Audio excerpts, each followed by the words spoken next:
Kasih karunia dan damai sejahtera dari Allah Bapa kita dan dari anaknya Tuhan Yesus Kristus serta persekutuan Roh Kudus kiranya menyertai engkau. Amin. Bapak, Ibu, saudara-saudara yang dikasihi oleh Tuhan kita Yesus Kristus, firman Tuhan yang menjadi khotbah pada ibadah pertangyangan keluarga kita hari ini diambil dari Mazmur 27 ayat 7 sampai dengan ayat 14. Inilah firman Tuhan, saya bacakan untuk kita. Dengarlah Tuhan seruan yang kusampaikan, kasihanilah aku dan jawablah aku. Hatiku mengikuti firman-Mu. Carilah wajahku, maka wajah-Mu kucari, ya Tuhan. Janganlah menyembunyikan wajah-Mu kepadaku. Janganlah menolak hamba-Mu ini dengan murka. Engkaulah pertolonganku.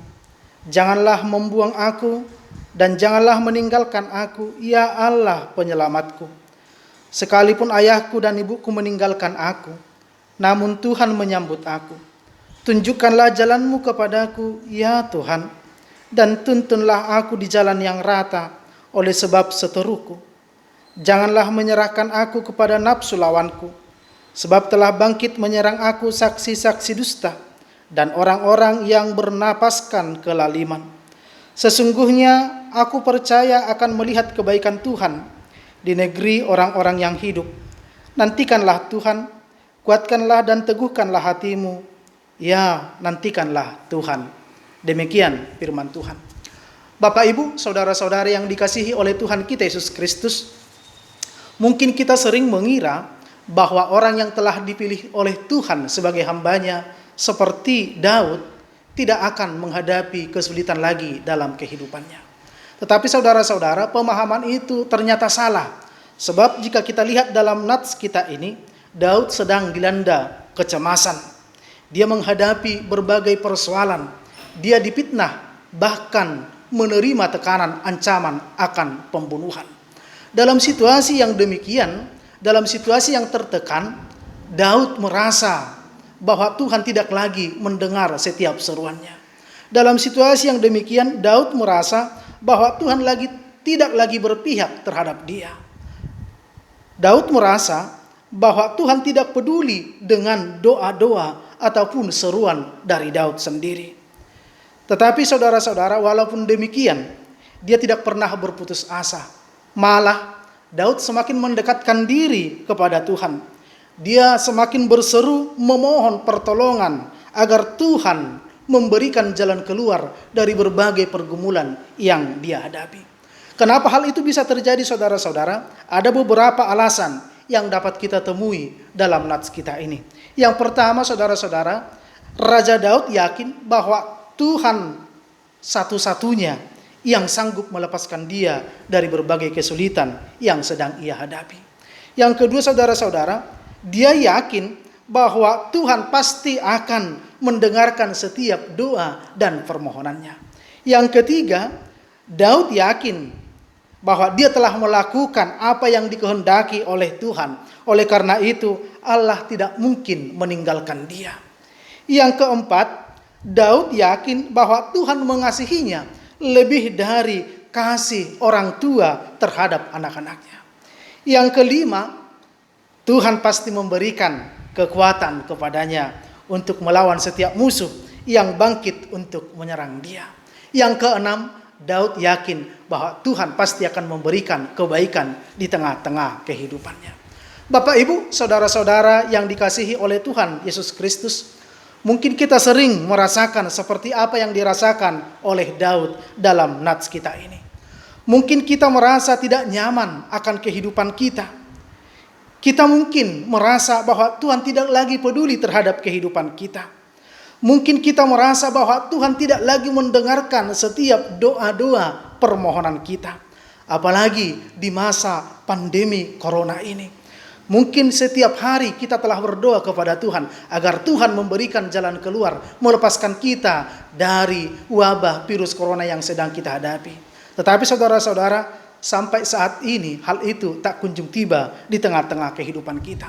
Atau mungkin kita sudah lama memohon sesuatu di tengah-tengah kehidupan kita. Mungkin kita sudah lama berdoa agar Tuhan memberikan sesuatu di tengah-tengah kehidupan kita.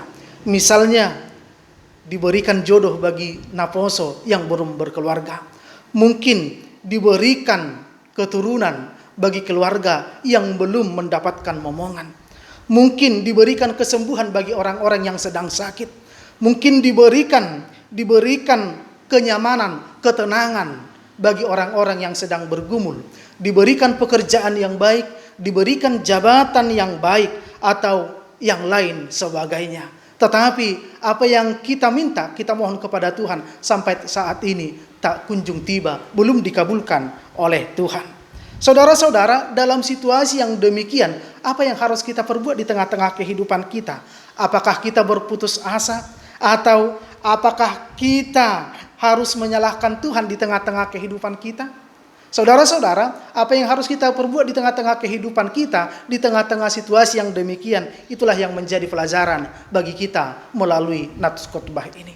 Yang pertama, saudara-saudara, jangan pernah menyerah, jangan pernah menggerutu, jangan pernah menyalahkan Tuhan di tengah-tengah kehidupan kita. Buku Ende nomor 291 ayat 2 mengatakan, Parsahiton halojaun jabbarmi ohajol maun di portibion. Dari sana dapat kita lihat, saudara-saudara, jika kita menghadapi persoalan di tengah-tengah kehidupan kita, itu pertanda kita masih hidup di dunia ini. Oleh karena itu, mari senantiasa bersyukur di tengah-tengah kehidupan kita, walaupun kita bergumul, tetapi pergumulan itu adalah pertanda bahwa kita masih hidup di tengah-tengah dunia ini. Yang kedua, saudara-saudara, jangan pernah mengandalkan pikiran sendiri, tetapi mari selalu andalkan Tuhan di tengah-tengah kehidupan kita. Sebab Tuhanlah satu-satunya yang mampu melepaskan kita dari berbagai persoalan kehidupan yang sedang kita hadapi. Dan yakinlah bahwa Tuhan pasti mengasihi kita. Sebagaimana dikatakan dalam nats kita ini, kasih Tuhan itu melebihi kasih orang tua terhadap anak-anaknya. Jika orang lain, jika orang yang dekat dengan kita tidak mengasihi kita, jangan berkecil hati. Yakin, percaya, masih ada Tuhan yang senantiasa setia mengasihi kita. Yang ketiga, saudara-saudara, firman ini mengajak kita agar senantiasa jugul martangiang. Artinya, jangan pernah bosan untuk memohon kepada Tuhan. Jangan pernah bosan untuk berdoa, memohon kepada Tuhan di tengah-tengah kehidupan kita. Sebab dikatakan, mintalah, maka akan diberikan kepadamu. Carilah, maka kamu akan mendapat. Ketoklah, maka pintu akan dibukakan bagimu.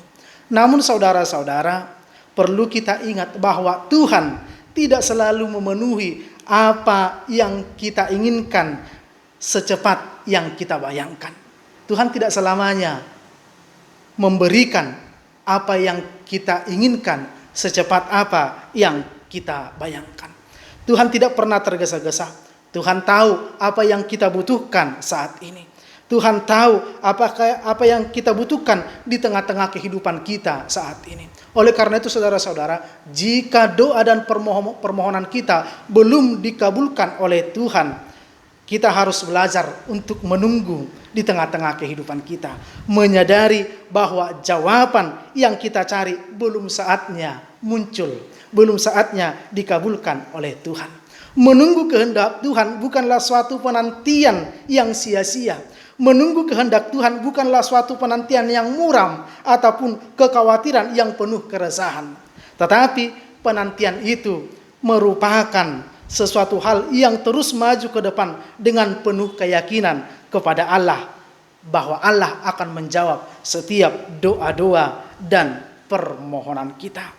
Saudara-saudara yang dikasihi oleh Tuhan kita Yesus Kristus, kita harus yakin jika doa kita belum dikabulkan oleh Tuhan, mungkin bagian kita belum kita kerjakan sepenuhnya. Apa yang menjadi tanggung jawab kita belum kita kerjakan sepenuhnya. Mungkin kerja baru dimulai saat doa yang pertama kita ucapkan. Dan yakinlah bahwa Allah akan menyelesaikan setiap pekerjaannya demi untuk sukacita di tengah-tengah kehidupan kita. Meskipun bertahun-tahun telah lewat, jangan pernah khawatir, jangan pernah berputus asa. Tuhan pasti akan menjawab setiap seruan kita. Dia akan memberikan segala sesuatunya yang kita butuhkan sesuai dengan apa yang dikehendaki oleh Tuhan. Dan penundaan Allah akan doa-doa kita bukanlah berarti Allah menolak setiap permohonan kita. Doa yang dinaikkan oleh Roh Kudus untuk kita akan dijawab. Oleh karena itu jangan biarkan waktu penantian ini melemahkan iman kita. Waktu yang digunakan untuk menantikan Allah tidak akan pernah sia-sia. Oleh karena itu, mari senantiasa memohon kepada Tuhan dengan keyakinan bahwa Tuhan akan menjawab setiap seruan kita. Yang keempat, saudara-saudara, sebagai orang percaya, kita harus yakin bahwa Tuhan akan memberikan kebaikan, bahwa Tuhan akan memberikan yang terbaik di tengah-tengah kehidupan kita. Amin. Kita berdoa. Bapa di sorga, kembali kami bersyukur Tuhan pada kesempatan yang indah ini, di mana Tuhan telah menyapa kami melalui firman-Mu, yang mengajarkan kami agar senantiasa berseru, memohon kepada Tuhan, agar kami mampu menjalani hari-hari kehidupan kami di dalam sukacita yang daripada Engkau. Berkati kami Tuhan di tengah-tengah kehidupan kami, agar kami mampu menjadi pelaku-pelaku firman yang senantiasa berdoa kepada Tuhan. Sebab doa itu menjadikan kami kuat di dalam menghadapi berbagai tantangan kehidupan. Kami sadar Tuhan, kami adalah manusia yang tidak luput dari dosa. Oleh karena itu ampunkan kami dari segala dosa dan pelanggaran kami, agar kami layak di hadapan-Mu. Terima dan sempurnakanlah doa kami ini, di dalam nama anak-Mu Tuhan Yesus Kristus, Juru Selamat kami yang hidup. Amin.